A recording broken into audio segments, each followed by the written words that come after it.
बंधुओं, आगे की राशियों पर चर्चा करेंगे, लेकिन उससे पहले अपने एक दर्शक का प्रश्न लेते हैं। उनका प्रश्न है कि आंवला, तुलसी और केला, इनकी पूजा किस तरह से करनी चाहिए जिससे कि धन की कमी जीवन में ना रहे। बंधुओं, आंवला, तुलसी और केला ये सभी हमारे यहाँ बहुत पवित्र वृक्ष माने गए हैं। आंवला में भी भगवान विष्णु रहते हैं, तुलसी जी भगवान विष्णु की अर्धांगिनी है और केले में भी भगवान लक्ष्मी नारायण का वास माना जाता है। भगवान विष्णु और माता लक्ष्मी का वास इन सभी वृक्षों में होता है। वैसे तो तुलसी के पेड़ पर दीपक रोजाना ही जलाना चाहिए, वहीं आंवले की पूजा एकादशी पर करने से भगवान विष्णु की विशेष कृपा प्राप्त होती है। गुरुवार के दिन केले का वृक्ष का पूजन करने से भगवान लक्ष्मी नारायण की कृपा प्राप्त होती है। तो बंधुओं, हमें इन वृक्षों का पूजन एकादशी, प्रतिदिन तुलसी जी का पूजन और बृहस्पतिवार के दिन केले के पेड़ का पूजन अवश्य करना चाहिए।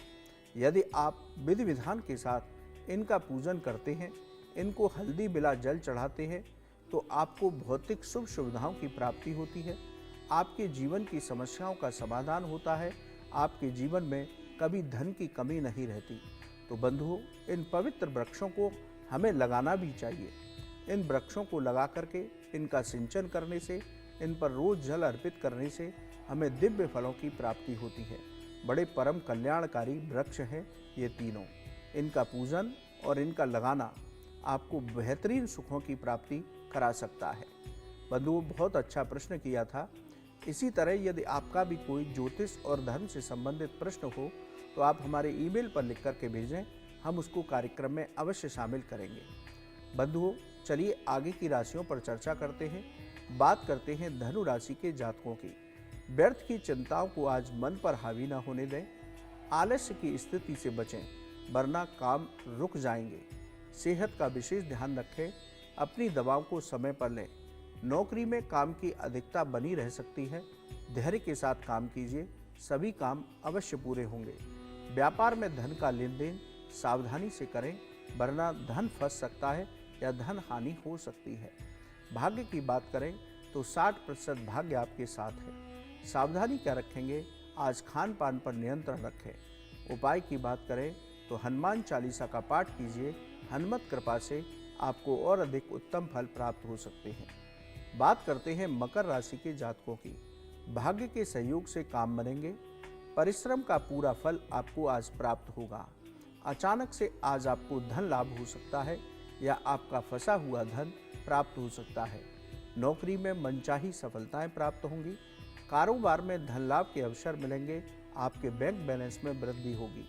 भाग्य की बात करें तो 70% भाग्य आपके साथ है, दिन आपका उत्तम है। सावधानी क्या रखेंगे? सेहत का विशेष ध्यान रखें, नहीं तो आपको स्वास्थ्य पर परेशानी हो सकती है। उपाय की बात करें तो ओम नमो भगवते वासुदेवाय, इस मंत्र की एक माला जप कीजिए, आपको और अधिक उत्तम फल प्राप्त हो सकते हैं। बात करते हैं कुंभ राशि के जातकों की। बैंक बैलेंस में वृद्धि होगी। आज सभी इच्छाएं आपकी पूरी होंगी, आपके सभी काम पूरे होंगे। परिवार का भरपूर सहयोग मिलेगा। नौकरी में आपके वर्चस्व में वृद्धि होगी। नई जिम्मेदारियां प्राप्त हो सकती हैं। कारोबार में अचानक डील फाइनल होगी, जिससे भविष्य में आपको लाभ की प्राप्ति होगी। भाग्य की बात करें तो 80% भाग्य आपके साथ है, दिन आपका बहुत उत्तम है। सावधानी क्या रखेंगे? आज कोई भी निर्णय जल्दबाजी में करने से बचें, वरना हानि हो सकती है। उपाय की बात करें तो आज गाय को काले चने खिलाइए, आपको और अधिक उत्तम फल प्राप्त हो सकते हैं।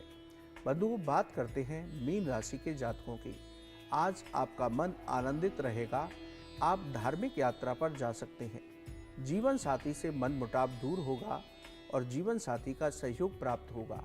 नौकरी में सभी काम समय पर पूरे होंगे। व्यापार में धन लाभ के अवसर प्राप्त होंगे, जिससे आपके बैंक बैलेंस में वृद्धि होगी। भाग्य की बात करें तो 70% भाग्य आपके साथ है, दिन आपका बहुत उत्तम है। सावधानी सिर्फ इतनी है कि आज सेहत को लेकर लापरवाही न बरतें। उपाय की बात करें तो गाय को गुड़ और काले चने खिलाइए, आपको और अधिक उत्तम फल प्राप्त हो सकते हैं।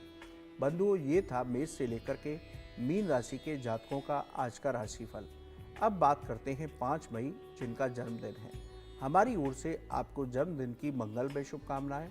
आपका आज का दिन और आने वाला साल सभी मनोकामनाओं को पूरा करने वाला हो। आपकी सेहत उत्तम रहे, यही हम भगवान से प्रार्थना करते हैं। बंधुओं, आज जिनका जन्मदिन है उनका मूलांक 5 बनता है। 5 अंक बुध से प्रभावित होता है। 5 अंक वाले मधुर बोलने वाले होते हैं, कवि, कलाकार और अनेक विद्याओं के जानकार होते हैं। इनमें गजब का आकर्षण होता है, ये सभी के प्रिय बन जाते हैं। बंधुओं, अनजान व्यक्ति की मदद करने के लिए ये हमेशा तैयार रहते हैं। सामने वाले को देख करके ये दुखी हो जाते हैं। अगर आप में कोई बुरी आदत है तो कोई उसे सुधार नहीं सकता, और अच्छी आदत है तो उसे कोई बदल नहीं सकता। ये आपके गुण होते हैं। आपकी शुभ तारीखें 1, 5, 7, 14 और 23 हैं। शुभ अंक 1, 2, 3, 5, 10, 32, 41 और 50 हैं। शुभ रंग हरा, गुलाबी, जामुनी और क्रीम है। अब बात करते हैं आने वाला साल कैसा होगा। इस साल परिवार का आपको भरपूर सहयोग मिलेगा। परिवार से जुड़े विवाद समाप्त होंगे।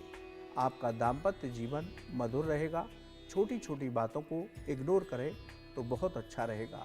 जो लोग अविवाहित हैं उनको विवाह के उत्तम प्रस्ताव मिलेंगे। उनका विवाह इस साल हो सकता है। इस साल आपको सफलताएं प्राप्त होंगी। पिछले साल की सभी बाधाएं इस साल दूर होंगी। आपके रुके काम फिर से शुरू होंगे। संतान पक्ष से शुभ समाचार मिलेगा। नौकरी करने वाले लोगों को समय पर प्रमोशन मिलेगा। नौकरी में परिवर्तन अच्छा रहेगा। व्यापारी वर्ग को व्यापार में उन्नति मिलेगी। धन लाभ के अवसर मिलेंगे। धन का आगमन पिछले साल की तुलना में इस साल आपके लिए अच्छा रहेगा, लेकिन सेहत को लेकर लापरवाह न हो। व्यर्थ के खर्चों पर नियंत्रण रखें और किसी से भी विवाद न करें। बंधुओं, ये आपका साल बहुत उत्तम होने वाला है। यदि आप कुछ उपाय करते हैं तो उससे आपको और अधिक उत्तम फलों की प्राप्ति होगी। आप माँ लक्ष्मी और माँ गणेश जी की पूजा कीजिए। माँ दुर्गा की पूजा कीजिए। गाय को हरा चारा खिलाइए और गरीबों को फल का दान देते रहिए। ये उपाय करने से आने वाले साल में आपको अधिक फलों की प्राप्ति हो सकती है। बंधुओं, एक बार पुनः आपको आपके जन्मदिन की मंगलमय शुभकामनाएं। अब बात करते हैं आज के गुरु मंत्र की। बंधुओं, आज सोमवार है और जानकी नवमी का पावन पर्व है। यदि विवाह से संबंधित आपके जीवन में बाधा हैं, आपका विवाह संपन्न नहीं हो पा रहा, विवाह होता है लेकिन बाधाएं आ जाती हैं, आपका विवाह हो चुका है और दाम्पत्य जीवन मधुर नहीं है, तो आप आज ये उपाय कीजिए, आपको उत्तम फलों की प्राप्ति होगी। आज ये शिव पार्वती जी का पूजन करें। कलावे से गठबंधन दोनों का करें। इसी तरह भगवान सीताराम जी का पूजन करें और कलावे से दोनों का गठबंधन करें। सुहाग की वस्तुएं सुहागिन स्त्रियों को माता सीता और माता पार्वती को अर्पित करने के बाद सुहागिन स्त्रियों को दान में दें और माँ पार्वती और माँ सीता से अपने उत्तम वैवाहिक जीवन की कामना करें। और विवाह में यदि परेशानी आ रही है तो प्रार्थना करें, तो आपके विवाह की बाधाएं दूर होंगी और आपका शीघ्र से शीघ्र उत्तम विवाह संपन्न होगा। बंधुओं, बहुत उत्तम उपाय है, बहुत उत्तम अवसर है, बड़ा दिव्य संयोग है। आज इस उपाय को कीजिए, आपको अवश्य आपकी मनोकामना पूरी होगी। बंधुओं, आज के लिए इतना ही। कल सुबह पुनः आपसे मुलाकात होगी। यदि आपका ज्योतिष और धर्म से जुड़ा हुआ कोई भी सवाल है तो आप हमारे ईमेल पर लिखकर भेजें, हम उसको कार्यक्रम में अवश्य शामिल करेंगे। आप हमारे कार्यक्रम में जुड़ें। आपका बहुत बहुत धन्यवाद।